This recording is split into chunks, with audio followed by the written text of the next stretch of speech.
So, the Sunday fun question. How do you keep your car or truck going through this quagmire of BS governmental decisions? It's difficult and it's very expensive.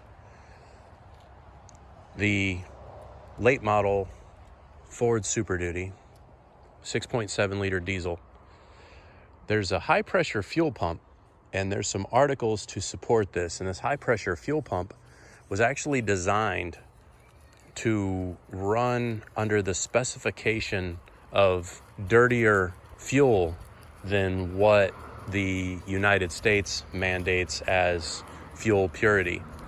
We cut way back on the sulfur content of the fuel. And as a result, the interior components of that engine don't get the correct lubrication.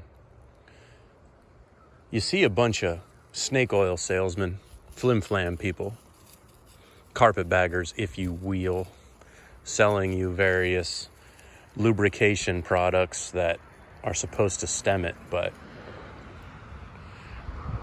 the expense of repairing it, we just had one come through the shop and took a high pressure fuel pump, new filters. There's a vacuum pump on the front that tends to be leaking oil at that same time.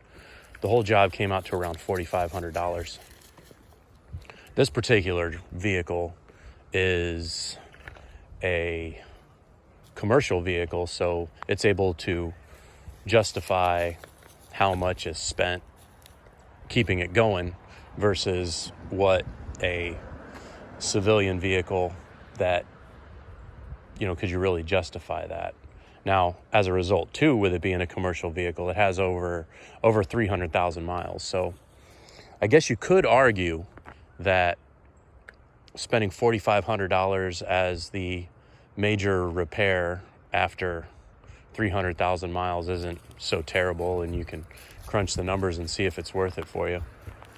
The biggest issue would be these pumps. I can't remember the CP4 or CP5. I can't remember the actual number, but these pumps and components are sometimes ending up on back order. Thankfully, they're built, I feel like the pump itself is built in Germany, so it isn't as if you're waiting for Chinese shit to be done. But it ends up putting the vehicle in the position of, brings it to its knees. You have this major component that essentially obsoletes the vehicle itself because the fuel that you're pumping through it is essentially damaging the engine.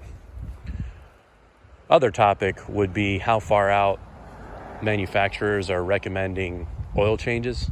So you see the two Toyotas right here.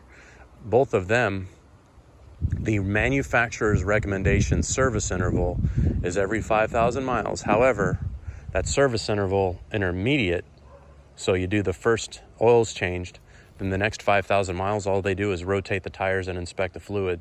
And then the engine oil is changed once again at 10. Once again, doubling the recommended interval, so 10,000 miles on oil.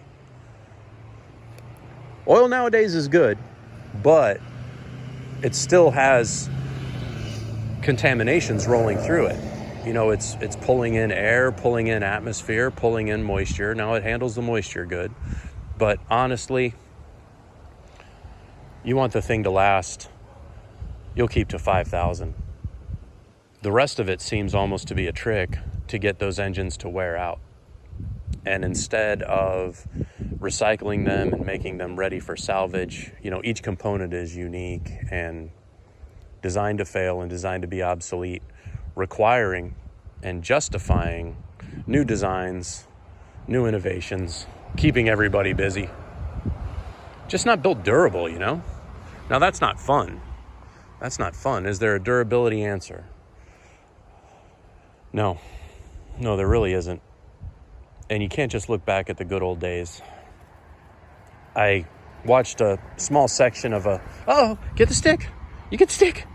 I watched a section of a podcast where it was on the Sean Ryan show, and this former CIA spook guy was talking about EMPs and how your 67 GTO would probably be okay with an EMP.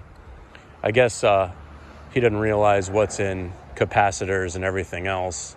I don't understand how EMP actually sucks shit through and damages components. But I don't think your points and condenser system is going to fare any better than what your electronic and microchip system is. So just need to hope that EMP doesn't hit. Yeah. I don't know. Crazy times. Seem to be getting crazier. And World War Audacity is all getting pissed off about the news, so that takes like 30% of my content out, man. Why you gotta do me like that? I gotta give you the news in a fun way, huh? So here's fun. The Trump indictment. What a shit show that was. And I don't know. I'm worried. Talking a little politics here. If you put a Republican in office in 24, then, you can somewhat right this tea kettle. But 4 more years of a Democrat and 4 more years of this environmental automotive initiative, man, who knows? Who knows what's going to happen?